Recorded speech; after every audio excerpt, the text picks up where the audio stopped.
Hey adventurers, so today is going to be my quick spoiler-free review of episode 6 of The Rings of Power.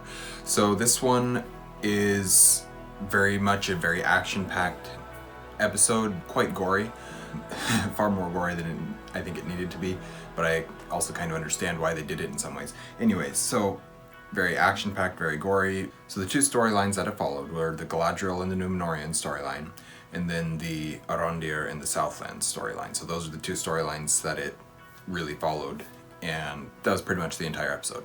Pretty much this is one of those episodes that's just one big battle. It's not really one battle, it's like several different battles.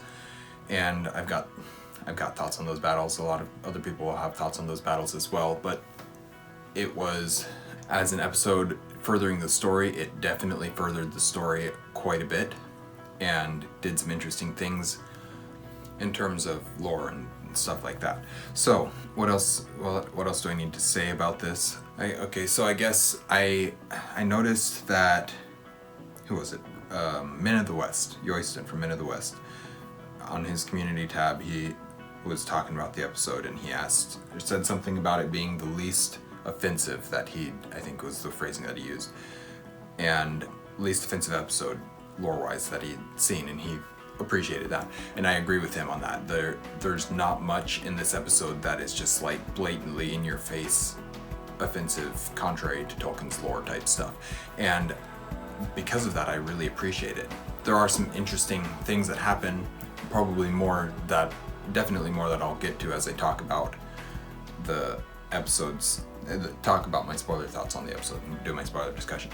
So overall, fairly positive episode.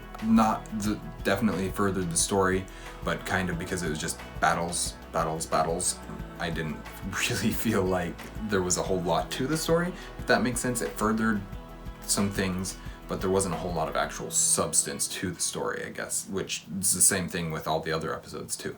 So it's one of the fastest episodes. I think it's one of the longest episodes. I feel like it was longer than just an hour. It felt closer to like an hour and a half, almost hour and 20 minutes maybe. I'd have to go back and check that. But let me think. Anything else that I want to say about it? I enjoyed it well enough. Definitely one of the better episodes in a lot of ways. Some really big issues again with fighting. The fight choreography is not the greatest in this show by any means at all, and I'll definitely be talking about that in my spoiler episode, in my spoiler discussion, because I noticed it time and time again. I was like, why did they do this? What reason did they have for doing this or for not doing this? And so yeah, I'll talk about a lot of that stuff. Really briefly right here before I end this, I will say that next week and the week after my spoiler-free review will probably go up on Saturday. I probably won't be able to watch the episode until Friday night, and so then I won't be able to do my spoiler-free review of it until Saturday afterwards. But the spoiler discussion will still go up on Wednesday. I can still get that done anyways. So that is my thoughts. Very, very basic, quick thoughts, spoiler-free thoughts on episode 6, which is called Udun. And I'll get more into that in the spoiler discussion as well. So, thank you guys for watching An Erudite Adventure. We post videos every Monday and Thursday. Unfortunately, Fridays occasionally, and then Wednesdays for adaptation stuff. We will see you guys again soon. Stay warm.